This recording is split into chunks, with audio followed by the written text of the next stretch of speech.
The Dark Side of Hollywood, Part 7. The Stage Actress Goes to Hollywood. Let me pose the question to you all. You've decided to come to Hollywood and achieve your dreams of becoming a star. Your prior success on the stage, although minor, has given you a sense that this endeavor will be an easy task for you to pull off. But what if, when you arrived in Hollywood, you discovered your goals would not be so easy to accomplish? Dare I even say, what if you found downright rejection that greeted you at every turn? That brings us to our next star, sadly, only to be featured on the dark side of Hollywood. There she is, walking down the side of the road, alone in her thoughts. She moves with a sense of purpose, but if you look closer, you'll notice there's a sway of sadness in her movements. She has just left her house, where she informed her uncle that she was leaving to go to the store, then see some friends, and that she would return later in the evening. But that was a lie. Instead, she was out searching for an ending to her story, and she found it at the foot of Mount Lee and the Hollywoodland sign.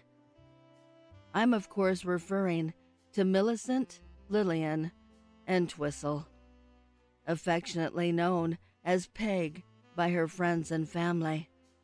Peg, a stage actress from New York, originally from England, who came to America with her actor father at a young age, hasn't been in Hollywood for long.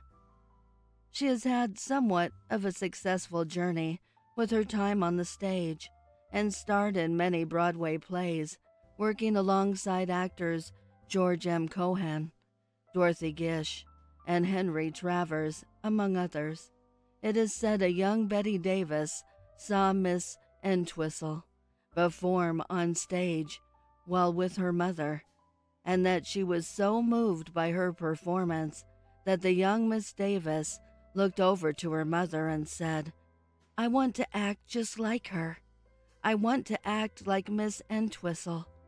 And throughout her legendary career, Miss Davis always credited Miss Entwistle for her getting into acting. In the midst of her successful Broadway career, she married character actor Robert Keith, but the marriage ended, only lasting a few years, ending with claims of abuse from Miss Entwistle, and she claimed that Mr. Keith had lied of a previous marriage which resulted in a child. Not long after this unpleasantness, she decided to try her luck at bigger and better things and moved to Hollywood. She had had enough success on Broadway. Now she wanted to forge her path on the silver screen. The year was 1932, and while continuing to search for movie roles and her first big break into pictures, she landed a role in the stage production Mad Hopes, which she starred alongside Billy Burke and a young Humphrey Bogart. The play ran from May 24th to June 4th at the Belasco Theater in downtown Los Angeles. She received positive reviews from Los Angeles theater writers and critics, along with her co-star Humphrey Bogart.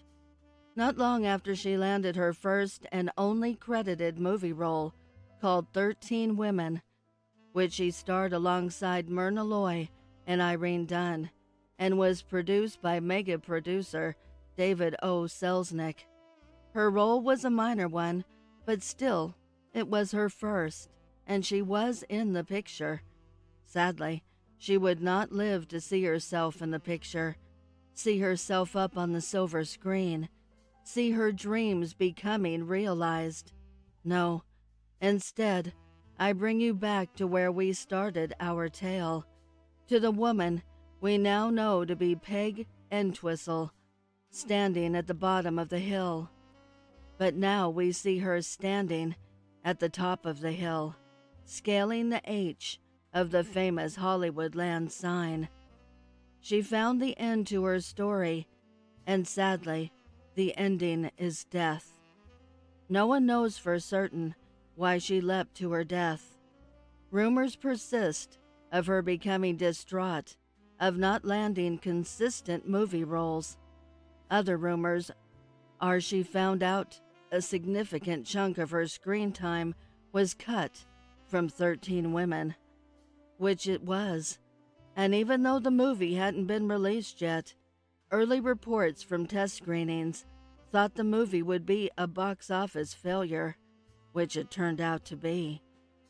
All of these instances could have been the cause, plus the realization that her Hollywood dreams were turning into a Hollywood nightmare.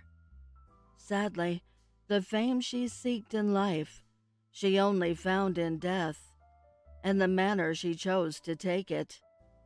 But that is the risk you take when you dream on the dark side of Hollywood. I would like to give a heartfelt thank you to the special friends of the channel for your overwhelming generosity. If you would like to support the channel, the link is below in the description. Also, please send me your stories and poems to duchessofdarkness27@gmail.com. You can also find me on Instagram at duchess.ofdarkness and Twitter at duchessofdarkn2. I want to thank all my listeners for your kindness, your encouragement, and your support. It means the world to me. Thank you for joining me. Until next time.